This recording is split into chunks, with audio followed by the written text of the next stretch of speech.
Minta maaf, saya tidak akan menyentuh isu ini sebab kesimpulannya, kerajaan Madani kekal komited memberikan program subsidi bersasar berjalan dengan lancar, telus dan memberi manfaat secara langsung kepada rakyat. Sekian, terima kasih. Merujukkan apa yang disebutkan oleh Menteri tadi, disiplin fiskal yang tegas dan juga yang dimuatkan di dalam buku ini yang kami dapat sebagai hadiah daripada Perdana Menteri, di mana politik harus menjadi cerminan luhur manusia tidak sekadar perhitungan maupun percaturan kuasa. Václav Havel, President of Czech.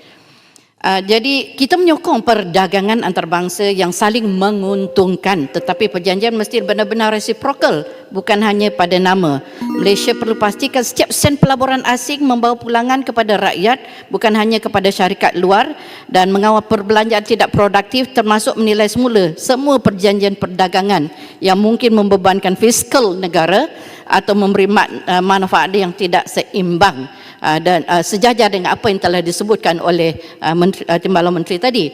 Soalan taman saya, memandangkan betapa besarnya implikasi reciprocal trade agreement ini, adakah Kementerian Kewangan akan mengesyorkan kepada kerajaan supaya Dewan Rakyat ini yang di mana kita ni adalah wakil kepada suara-suara rakyat seluruh negara di sini ataupun di sana, akan membahaskan isu ini di dalam parlimen ini sebelum dimuktamadkan oleh kerajaan. Isu tarif ini saya percaya terutamanya Menteri dan Timbalan Menteri di Kementerian MITI telah menjawab dengan panjang lebar, dan saya di sini minta maaf, saya tidak akan menyentuh isu ini sebab ini memang di luar Kementerian Kewangan, sebab Kementerian MITI telah pun menjawab, dan ada ahli-ahli parlimen di sini yang berhormat, memang banyak peluang untuk bertanya tentang